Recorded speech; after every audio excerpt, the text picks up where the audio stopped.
Yowza, yowza, yowza.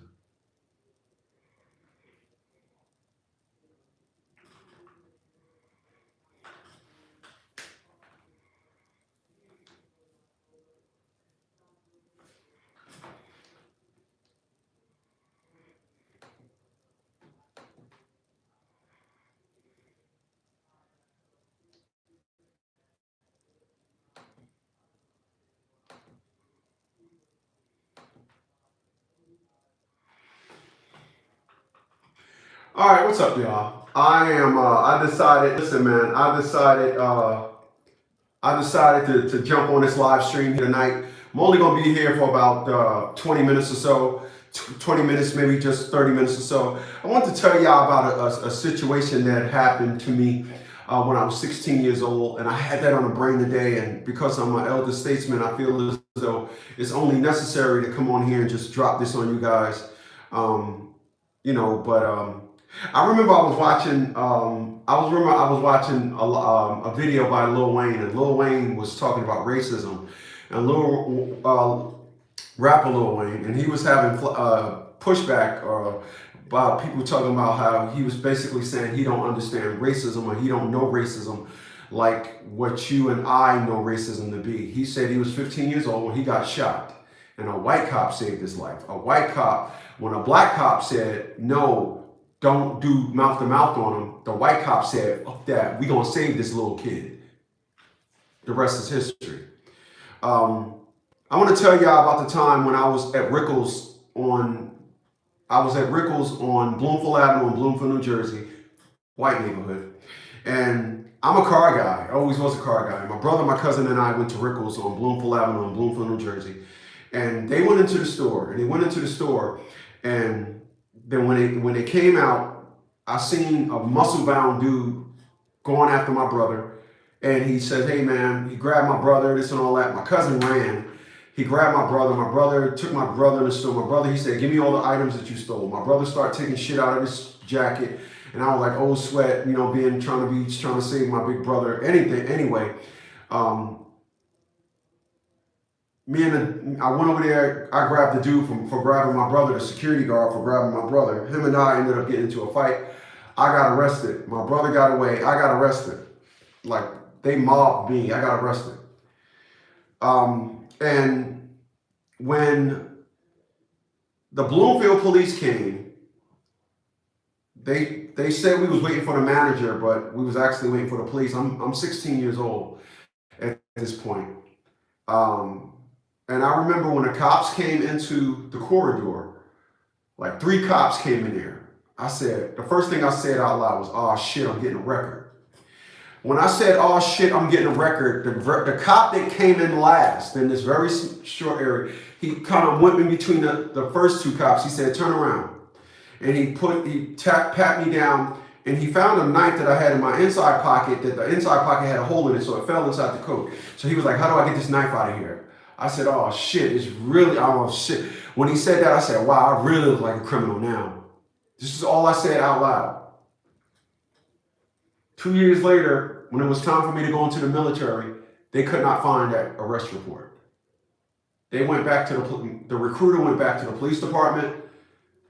I should have known, because when my mom had to take me downtown, it just was nowhere in the archives. It never happened.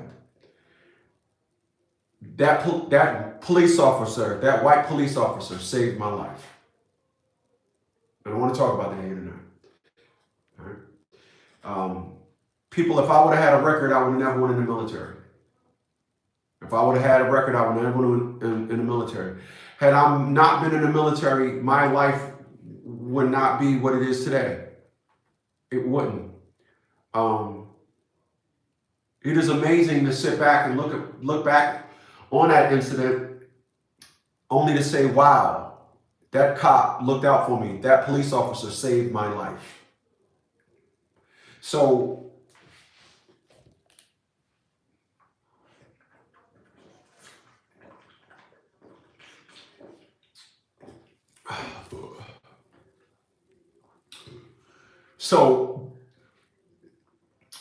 I'm sitting here today on this November 9th,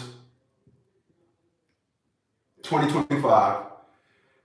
And because I was looking at more information to move over to Thailand, and it was like, if you've ever been arrested, they're not going to even allow you in the country. And I was like, wow.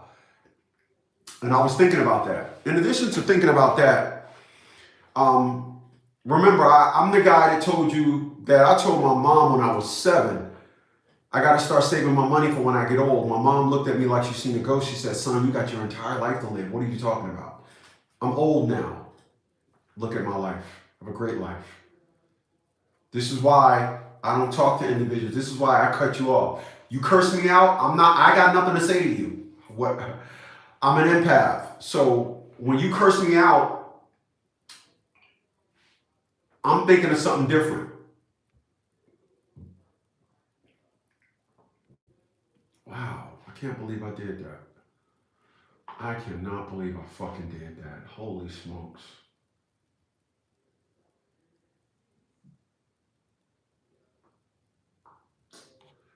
It's fucking believable, man. Excuse me.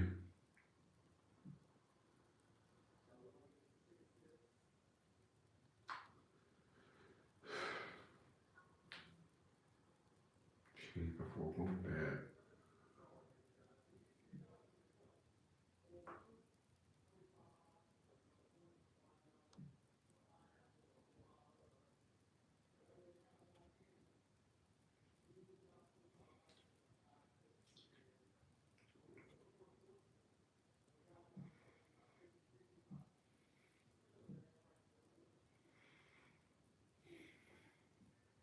All right. So again, Rickles. It was January 1986.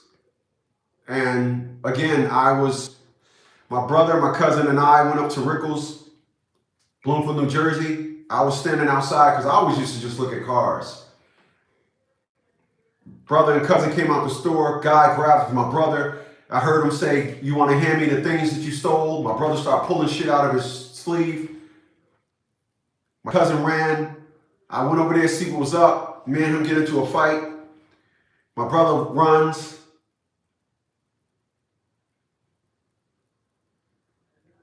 Big guy grabs me. He says, you don't want it with me. Big guy, black guy. We up in the hallway. We goes up in the hallway like in the manager's thing, and they say, hey, we just waiting for the manager. 3 cops walk in.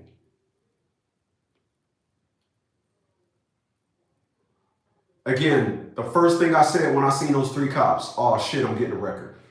First thing I said, out loud.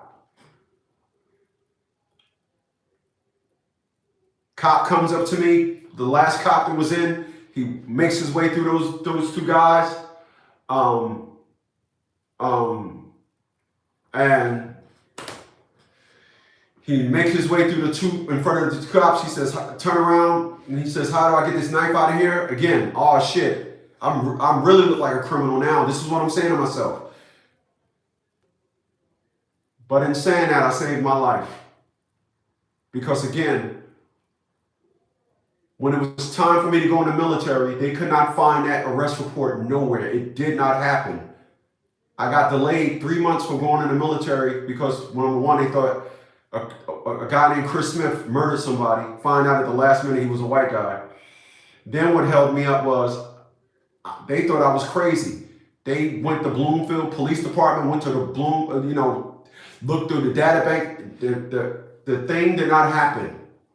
I was like, me and my mom went down there. I had to give him my social. What are you talking about? I'm arguing with my recruiter. I got arrested. They were like, no, you didn't. Boy, there's something wrong with you. You leave in November, man. Shut up. I got arrested. That white cop saved my life. I want to talk about that tonight. As an elder statesman, I want to talk about that because a lot of people don't understand that they don't understand the word mercy. I don't see black people being merciful. I don't. I see black people just being niggas, just being raggedy ass minded individuals. So I want to talk about that tonight. I do. I want to talk about that tonight.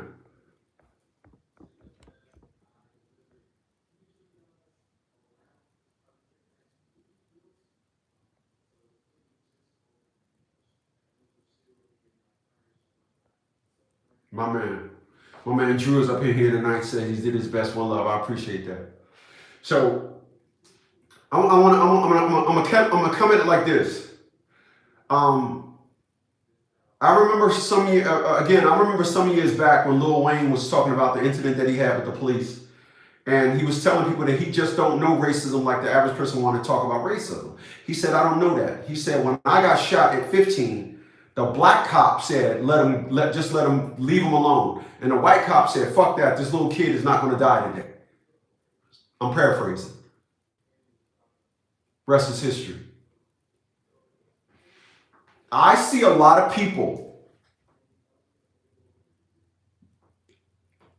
I see a lot of black people that get into trouble, and for some reason they think pulling out their phone and recording it is a get out of jail free card. I see individuals acting like total tyrants, and for some reason I'm not understanding what happened to black people. I'm trying to figure this out. Appreciate you guys for being here tonight. Like I said, it's Sunday. It's the 9th of November. I just said I'm going to come on here and throw something at y'all. I'm only going to be here for about a half an hour. But I'm like, what happened? When, you know, I'm like I said, I'm moving to Thailand. And I'm looking at all these videos, and two things that jumped out at me. The fact that I don't have a record. At 56 years old, I don't have a record. And a lot of countries will not allow you to come into their country. They will not allow you to get a visa. You can come into the country with a passport, but they will not allow you to get a visa if you got a record. And I thought about that, and I said, wow, I don't know who that cop was. I don't know what that cop was, but I'm going to tell you this. When we was in the police department, he was processing my paperwork. He said to me this. He said, where do you go to school? I said, I go to 300 North 13th. He was like, oh, really? Oh, hey, Bob, hey, don't such kid go to 300 North 13th? And then they're like, yeah, such kid go there too, and this and all that. And they was treating me like I was one of the guys, right? Little kid. Then he just was typing, because remember they had typewriters in '86. Then he looked left, he looked right, he leaned into me, he said, listen, I'm not going to tell nobody you had that knife, but I'm not giving it back to you. In the 20-something years I've been a police officer, you're the only black kid I ever arrested that was concerned about getting a record. That's why they could not find that report. Hey, listen, man, I normally think about this and cry. That man saved my life. My life would have been totally different had I had a record. But again, they could not find that arrest nowhere, and I'm thankful. So wherever that cop is, you know, if he's still living, he was an old cat back then. He was an old dude back in 1986, man. I want to thank him. Rest in peace if you passed on. Thank you. I want to thank his kids. I want to thank all of them, because, you know, the next chapter of my life can happen because I don't have a record. I want to get the fuck out of America. I do. The next chapter in my life could happen because that cop, that he didn't put that in the system. Something happened. But because of that cop, I can move on to the next chapter in my life. Again, I want to get the fuck out of America. I don't like America no more. I don't like, no other country got welfare but America. And because of that, we are a socialist society. That's why families are broken down. That's why I wasted my life trying to find me a black woman. I wasted my life. You cannot tell a woman, you know, DEI was trash. You can't get them. You know, every time you turn around, you got to hear about them. And they brag, black women brag about stats that means absolutely nothing. Nothing, you know, I was thinking about the video that I did I was loading up videos. If you guys seen them, I was loading up the video about here's a chick that wasn't worth jack shit. I was worth probably at that time $1 million in assets. With all the houses that I own and all the money, I was probably at that time, I was still worth $1 million in assets. This chick wasn't worth a dime. A single mom, not worth shit, asked me for a prenup. And the reason why she asked me for a prenup is because the climate of women today, they just don't believe in men. I'm not asking one to. I'm not asking no woman to believe in me no more. I'm not. I get it. I got to get myself out of the culture. I want a family. I want to come home to a wife. I want a child. It's not happening here in America. I was just watching a video about a black woman that moved to Thailand. And he asked her, she's over in Bangkok. And he asked this black woman, what would you have to tell anybody who want to move over to Thailand? She said, and I quote, I'm not paraphrasing, just do it. For all you single women out there that want to leave America, just do it. I said, he asked her about people in general. But being a black woman as she is, they just cannot detach. You will not deal with a black woman independently. They are all the same. It's why my mom had to take up for my cousins who don't give a fuck about her, destroyed our relationship. My daughter had to listen to her mother and side with her mother, even though her and I had a beautiful relationship. I was teaching my daughter the same money perspective and business my dad taught me. It means nothing with black women. I've robbed myself staying here in America. I did it to myself. Looking for that black thing. It just doesn't exist with these things. It doesn't. So I'm gone. I'm gone. I just want to throw that at y'all. Hey man, I appreciate you guys for being here tonight. I just want to throw that at y'all. I will definitely be back here tomorrow night, Monday, 8 p.m.